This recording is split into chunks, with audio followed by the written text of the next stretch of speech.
like a quick story. Like I didn't have, like my dad wasn't really there growing up.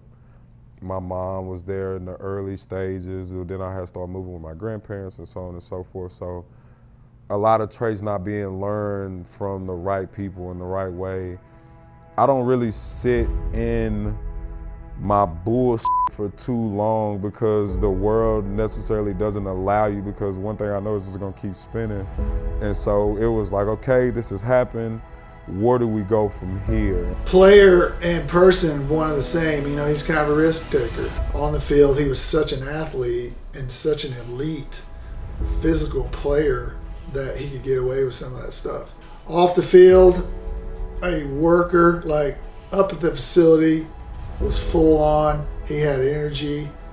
He grinded. He wasn't special or anything because he's a quarterback. I mean, he went all in, and he was a good leader.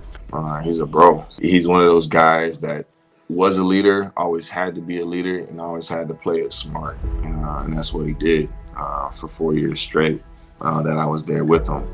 And he was a great guy, man. He always made sure that people, you know, were doing the role and doing the part, you know, on and off the field. I've known Trey since he was 14 years old.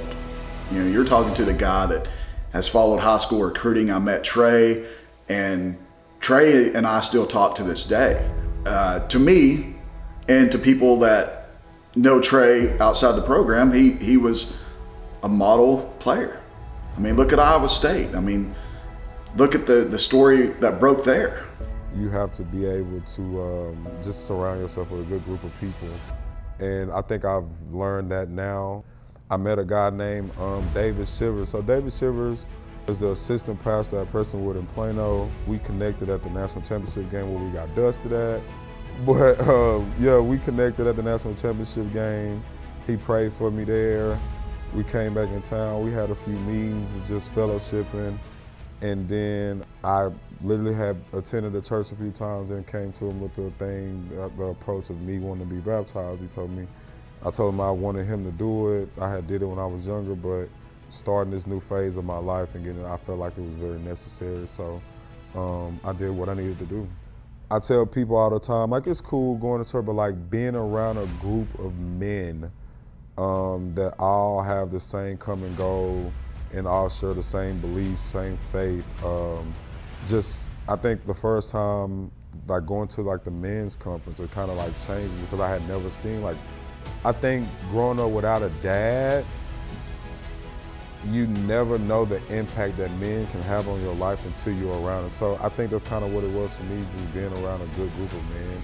I think for me, like, transitioning to that next phase of my life, like I got my daughter, she just had a birthday this past December, so she just turned 7. So we're trying to get a PDR, auto hair repair company started here in Fort Worth. Trying to be there for people, trying to be more positive, trying to, not to sound cliche, but doing like a lot of the stuff that older people were coming back telling us about, right? Just being there for like the kids, being involved in the youth and stuff like that. He's come a long way. He's actually opening up a business here in Fort Worth and got it turned around. I'm just proud of him. And, you know, just goes to show you just kept pecking away at battling, and he's changed, turned his life around. He's a better person, and I think he's learned from all that stuff.